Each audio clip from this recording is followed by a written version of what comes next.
परमेश्वर कैसा है? जो परमेश्वर की उपासना करता है, जो परमेश्वर का उपासक है, परमेश्वर उसको क्या देता है? वेद के मंत्र में बताया, प्रतनासु एभ्य कारम चकर्थ। प्रतना कहते हैं संग्राम को। इसका अर्थ किया है जो देवासुर संग्राम होता है, बाहर भी असुरों का विनाश किया जाता है और हमारे अंदर भी असुर होते हैं, काम क्रोध लोभ मोह आदि के रूप में। तो परमेश्वर इन बाहर के और अंदर के देवासुर संग्रामों में जो उसके उपासक होते हैं उनको नई नई क्रिया शक्ति, नया नया विचार देता है। अंदर के शत्रुओं को भी परास्त करने के लिए विशेष विचार और उसका उपयोग कैसे करना है वो परमेश्वर देता है।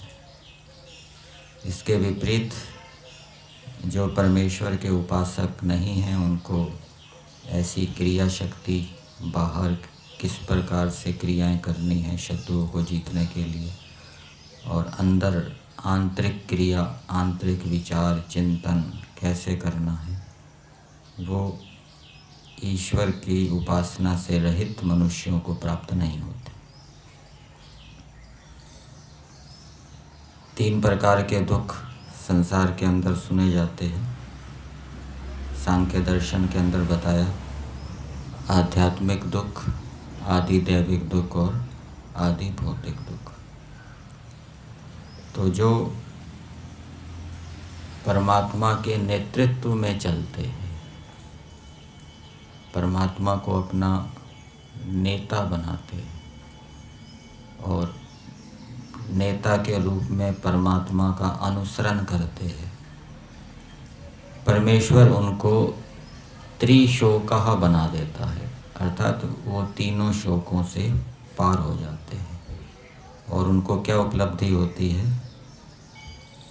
अथर्ववेद के एक मंत्र में बताया, त्रिशोकः शतं नृणीन् आवहत कुत्सेन रथः।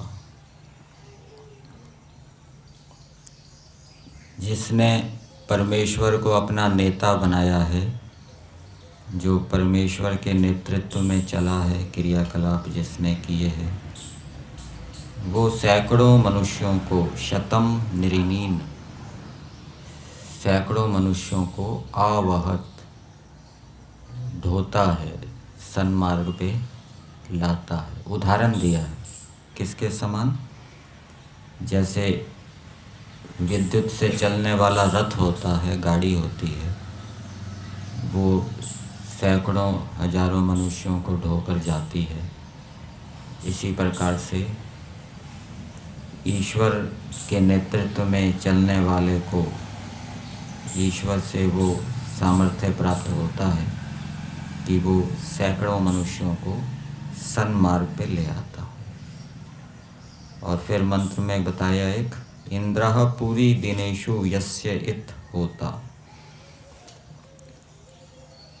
इसका अर्थ किया है, जिस मनुष्य ने बहुत दिनों तक ईश्वर की आज्ञा का पालन करके, ईश्वर की उपासना करके ईश्वर से शक्तियाँ प्राप्त की हैं, तो ऐसा शक्ति को प्राप्त मनुष्य नरीणाम नर्यः नरोत्तमः, मनुष्यों में श्रेष्ठ हो जाता है। बहुत दिनों तक ईश्वर की उपासना करके, ईश्वर की आज्ञाओं का पालन करके, ईश्वर के गुण कर्म स्वभावों को धारण करके, और वो क्षमाशील बन जाता है।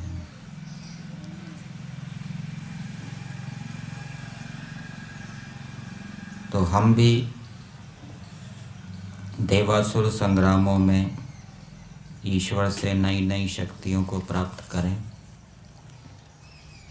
नए नए ज्ञान विज्ञान को प्राप्त करें, तीन प्रकार के शोकों से हम पार हो जाएं, तीन प्रकार के दुखों से पार हो जाएं और ईश्वर से शक्ति प्राप्त करके हम शक्तिवान, सामर्थ्यवान बने, क्षमाशील बने। उसके लिए ईश्वर की आज्ञाओं को जानना आवश्यक है और उन आज्ञाओं को जानकर उसके अनुसार चलना।